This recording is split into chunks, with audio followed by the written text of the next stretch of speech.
नमस्कार, आप देख रहे हैं अपना उत्तराखंड और आपके साथ मैं हूं अंशिका पाठक। बुलेटिन की शुरुआत करेंगे सबसे अहम खबर के साथ। दिल्ली दौरे पर पहुंचे मुख्यमंत्री तीरथ सिंह रावत ने गृह मंत्री अमित शाह से मुलाकात की। पर्यावरण दिवस के मौके पर उत्तराखंड सदन में पौधारोपण किया। इस दौरान सीएम ने मीडिया से बातचीत में कहा कि उत्तराखंड में आज से 5 पेड़ों को लगाने की शुरुआत की जा रही है, जिसमें पीपल, नीम, रुद्राक्ष सहित कई पेड़ शामिल हैं। तो वहीं गृह मंत्री अमित शाह से मुलाकात पर जवाब देते हुए कहा कि ये एक शिष्टाचार मुलाकात थी।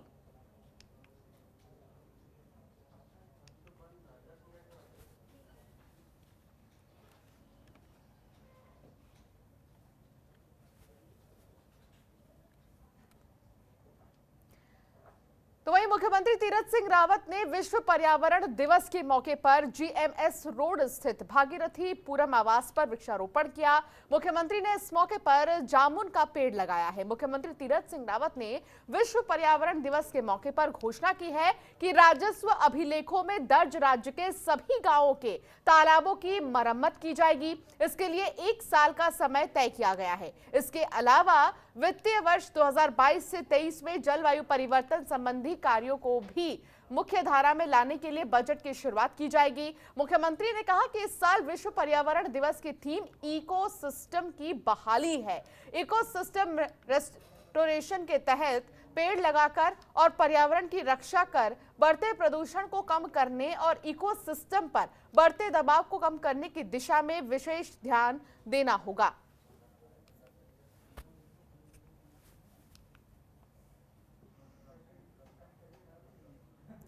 देहरादून में विश्व पर्यावरण दिवस के मौके पर उत्तराखंड सरकार ने बड़ी घोषणा की है। इन घोषणाओं को लेकर वन एवं पर्यावरण मंत्री हरक सिंह रावत ने जानकारी दी कि अब सरकार पर्यावरण संरक्षण के लिए काम करने वाले विभाग, जिले, अन्य लोगों को सम्मानित करेगी। उत्तराखंड जीडीपी की तरह पर्यावरण संरक्षण के जीईपी का आकलन किया जाएगा। उत्तराखंड सरकार 1 साल में उन सभी तालाब, झील और जलाशय को पुनर्जीवित करेगी जो राजस्व अभिलेखों में दर्ज है। साथ ही प्रदेश में सभी विभाग अपने बजट में एकमत जलवायु परिवर्तन को कम करने के लिए रखेंगे। इसके लिए सभी सचिव और जिलाधिकारियों को निर्देश दे दिया गया है।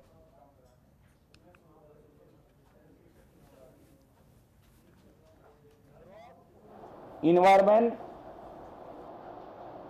प्रोडक्ट की जीडीपी के बजाय जीईपी करके, जो केवल फाइनेंशियल आंकलन नहीं करेगा, इन्वायरमेंट आंकलन भी करेगा। अब हमारा प्रदेश के अंदर ये पहली बार इस तरह का निर्णय लिया गया कि जीडीपी के बजाय, जीडीपी का हम आंकलन करते हैं कि हमारी प्रदेश की ग्रोथ रेट इतनी है, जीडीपी हमारा ये है, तो पहली बार हम जीईपी का आकलन भी प्रदेश के अंदर करेंगे। और तो वहीं विश्व पर्यावरण दिवस के मौके पर आज उत्तराखंड विधानसभा अध्यक्ष प्रेमचंद अग्रवाल ने विधानसभा भवन के प्रांगण में पारिजात के पौधे लगाए हैं। इस मौके पर प्रेमचंद अग्रवाल ने कहा कि विश्व पर्यावरण दिवस हर व्यक्ति को पृथ्वी और पर्यावरण संरक्षण के प्रति सक्रिय भूमिका निभाने के लिए प्रेरित करता है। विधानसभा अध्यक्ष ने कहा कि राज्य के प्रत्येक नागरिक को यह सुनिश्चित करना है कि राज्य के समृद्ध वन क्षेत्र और हमारी अनमोल वन्य जीवन विरासत सुरक्षित रहे। उत्तराखंड की नदियां और झीलों को स्वच्छ बनाने में सभी नागरिक भागीदार बने।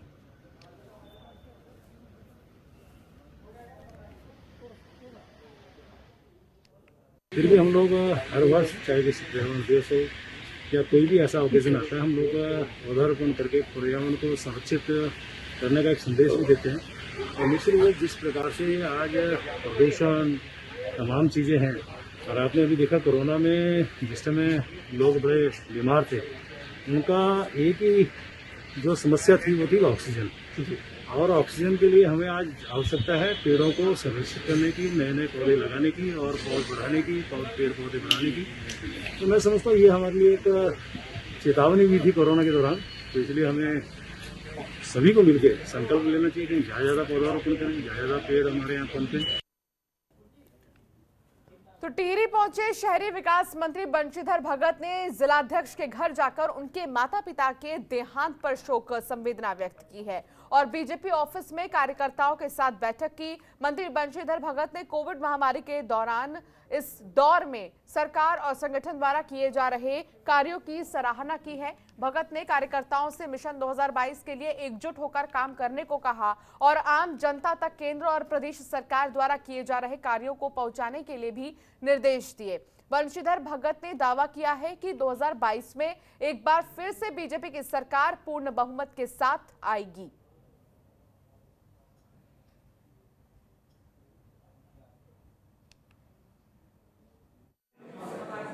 सरकार वही है, सीएम बदलने से कोई फर्क नहीं पड़ता और कार्यकर्ता वही है। सरकार को सीएम नहीं लाते हैं, सरकार को मंत्री नहीं लाते हैं, सरकार को कार्यकर्ता लाते हैं। कार्यकर्ता सब हमारे मजबूती के साथ खड़े हैं। मैं समझता हूँ कि कार्यकर्ता के बल पर बहुत अच्छे ढंग से भारतीय जनता पार्टी की सरकार प्रदेश में आई। तो खबर ऋषिकेश से है, जहां नेपाली फार्म में बन रहे टोल प्लाजा को लेकर विधानसभा अध्यक्ष ने प्रेस वार्ता की। कहा 24 मई को टोल प्लाजा बनने का मामला सामने आया, जिसके बाद विधानसभा अध्यक्ष द्वारा मुख्यमंत्री से लेकर केंद्रीय मंत्री निशंक से बात की गई है, जिसके बाद फैसला हो गया है कि नेपाली फार्म में टोल प्लाजा नहीं बनेगा। विधानसभा अध्यक्ष ने मुख्यमंत्री का धन्यवाद अदा करने के साथ ही केंद्रीय मंत्री निशंक का भी धन्यवाद अदा किया। विधानसभा क्षेत्र में एक बहुत कुछ दिनों से चर्चा में एक विषय था कि टोल प्लाजा लग रहा है और उसको लेके हमारे बहुत ही सम्मानित ग्राम प्रधान, अन्य बहुत से लोग उसको विरोध में कई दिन से उसके धरना वहाँ पे दे रहे थे और मैं भी प्रयासरत था कि वो धरना किस तरह से समाप्त हो और उनकी मांग पूरी हो। और लगातार मैं तब से, जब मेरे संज्ञान में लाया गया, तब से लेके लगातार मैं सरकार से, माननीय मुख्यमंत्री से, अधिकारियों से, माननीय केंद्रीय शिक्षा मंत्री से संपर्क में था। तो कोविड-19 की दूसरी लहर की प्रभावी रूप से रोकथाम के लिए जहां शासन प्रशासन किसी प्रकार की कोई कसर नहीं छोड़ रहा है, तो वहीं कुछ लोग ऐसे भी हैं जो थोड़े से लालच में अपने साथ साथ दूसरों की जान खतरे में डाल रहे हैं। ऐसे ही एक मामला जनपद टिहरी गढ़वाल के चेकिंग बूथ से सामने आया है, जहां पर बूथ पर एंटीजन टेस्ट कराने वाली चिकित्सकों की टीम में काम करने वाले 2 लोगों पर फर्जी आरटीपीसीआर तैयार रिपोर्ट करने का आरोप लगा है। दोनों युवक और एक महिला ने मात्र 5,000 के लालच में दिल्ली से आने वाले 8 लोगों की झूठी आरटीपीसीआर तैयार कर दी। बता दें कि कैबिनेट मंत्री सुबोध उनियाल ने भी यहां पर फर्जी टेस्ट को लेकर छापेमारी की थी। टिहरी वरिष्ठ पुलिस अधीक्षक तृप्ति भट्ट ने कहा कि पुलिस के द्वारा दिल्ली से आए 8 युवकों की CRL डायग्नोस्टिक रिपोर्ट की जांच की गई है, तो वहां पर उनकी रिपोर्ट फर्जी पाई गई है, जिसके बाद पुलिस ने दोनों अभियुक्तों को सुसंगत धाराओं में मामला दर्ज कर लिया है।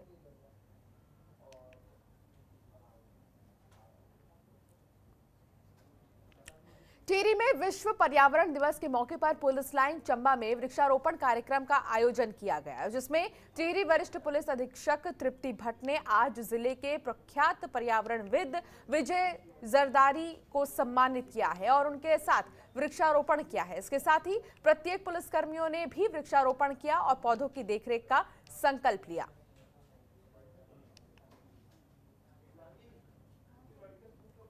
अवसर पर हमारे द्वारा पुलिस लाइन चंबा में वृहद वृक्षारोपण किया गया, जिसमें हमारे द्वारा जनपद के जो सम्मानित पर्यावरणविद हैं उनको भी आमंत्रित किया गया। साथ ही साथ प्रत्येक कर्मचारी द्वारा एक पेड़ को गोद लिया गया और उसकी देखरेख का संकल्प लिया गया। इसके अतिरिक्त जो हमारे पुलिस परिवार की महिलाएं हैं उनके द्वारा भी काफी वृहद स्तर पर वृक्षारोपण किया गया।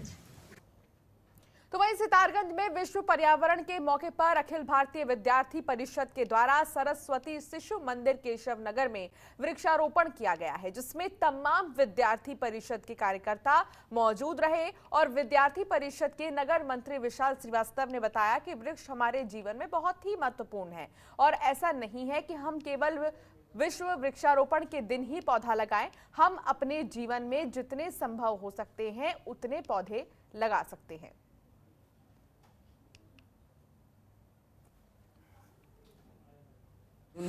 जो कि विश्व वृक्षारोपण के दिवस में मनाया गया है और आज अखिल भारतीय विद्यार्थी परिषद की नगर इकाई सितारगंज के द्वारा सरस्वती शिशु मंदिर केशव नगर में वृक्ष लगाए गए हैं। जिसमें विद्यालय के प्रधानाचार्य, तमाम विद्यार्थी परिषद के कार्यकर्ता इसमें उपस्थित रहे हैं। और वृक्षारोपण लगाने का उद्देश्य ये है कि इसलिए नहीं कि आज वृक्षारोपण दिन है, वृक्षारोपण का दिन है तो आज ही लगाया जाए। हम सबका मानना ये है कि हम प्रत्येक दिन जितना हो सके, जीवन में संभवतः हो सके, हम उतने वृक्ष लगाएं।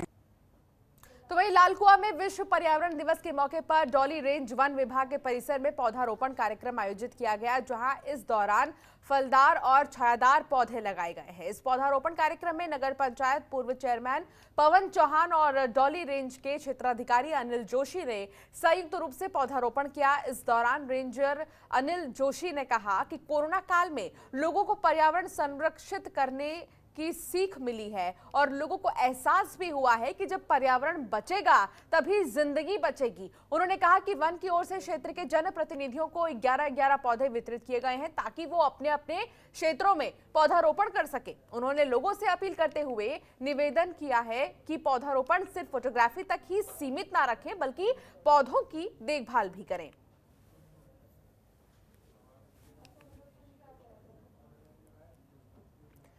तो ऋषिकेश में विश्व पर्यावरण दिवस के मौके पर यमकेश्वर विधायक रितु खंडूरी ने गहरी रेंज में बने वन विश्राम गृह परिसर में वृक्षारोपण कर पर्यावरण बचाने का संदेश दिया है। उन्होंने बताया कि जिस तरह से कोरोना संक्रमण के चलते बड़ी मात्रा में ऑक्सीजन की कमी महसूस हुई है वो आम जनजीवन के लिए एक सबक है। साथ ही उन्होंने ये भी बताया कि हम सभी को अधिक से अधिक पेड़ लगाने चाहिए और प्राकृतिक संसाधनों को बचाना चाहिए। बता दें कि वृक्षारोपण कार्यक्रम गौरी रेंज के रेंजर धीर सिंह की ओर से कार्यक्रम आयोजित किया गया।